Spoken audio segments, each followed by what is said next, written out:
Hello everyone, welcome to my channel.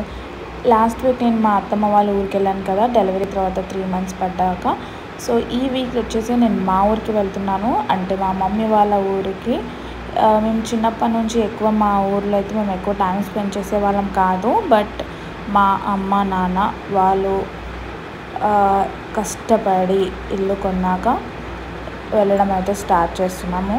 ఎంతైనా సొంత ఊర్లో మనకంటూ మా అమ్మ నాన్నకంటూ ఒక ఇల్లు ఉంటే మా ఇంటికి వెళ్తున్నామని చెప్పుకోవడం అది చాలా బాగుంటుంది కదా. సో మేము ఎప్పుడు ఎక్కడికి వెళ్ళినా మేమైతే కంపల్సరీ ట్వింకిల్ని కూడా తీసుకొని వెళ్తాం మాతో పాటు.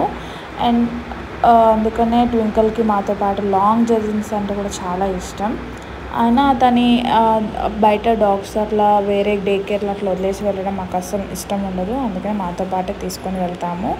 అండ్ నైట్ టైం ఈ long journey it was so exciting and so surprise. చాలా లాంగ్ టైం తర్వాత ఇట్లా 2 years గ్యాప్ తర్వాత నేను ఇలా ఎంజాయ్ చేస్తున్నాను.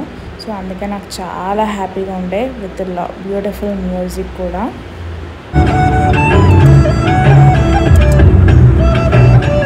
ఇంటికైతే రీచ్ అయిపోయాము. నైట్ అయింది తినేసరికి. సో మాకు ఇలా పైన పడుకునేది చాలా ఇష్టం అనమాట, ఇంటి పైన. సో మేము పడుకునేసరికి నైట్ 1 అయింది. ఎర్లీ మార్నింగ్ బ్యూటిఫుల్ సన్ రైజ్తో ఇలా లేవడం కూడా చాలా బాగా అనిపించింది. ఇలా నైట్ అంతా ఇలా పడుకుంటే ఏసీ కూడా పనికి రాదనిపించింది, అంతా బాగుండే. అండ్ మా చిన్న పాప కూడా చాలా హ్యాపీగా నిద్రపోయింది. మా జస్విత అండ్ ట్వింకిల్ చాలా ఎక్సైటెడ్గా ఉండే. అండ్ ఊర్లో ఉంటే తెలిసిందే, మార్నింగ్ లేవగానే కళ్ళు కోసం వెళ్ళిపోతారు ఈ మగవాళ్ళు. సో మా నాన్న అండ్ అంజీ బయటికి వెళ్ళిపోయారు, చిలకకి వెళ్ళారు.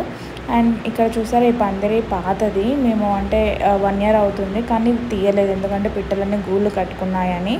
అండ్ మీకు చెప్పాలనిపిస్తుంది ఒకటి ఏంటంటే, మాకు ఈ ఇల్లు కట్టుకోవడానికి 20 సంవత్సరాలు పెట్టింది మా అమ్మ నాన్నకి. ఎందుకంటే మా అక్క పెళ్లి చేశారు, నా పెళ్లి చేశారు. ఆ తర్వాత ఈ ఇల్లు కట్టి, అది పెద్ద బడ్జెట్ అవ్వకపోయి ఉండొచ్చు, కానీ ఇది చాలా కష్టపడి కట్టుకున్న ఇల్లు. అందుకనే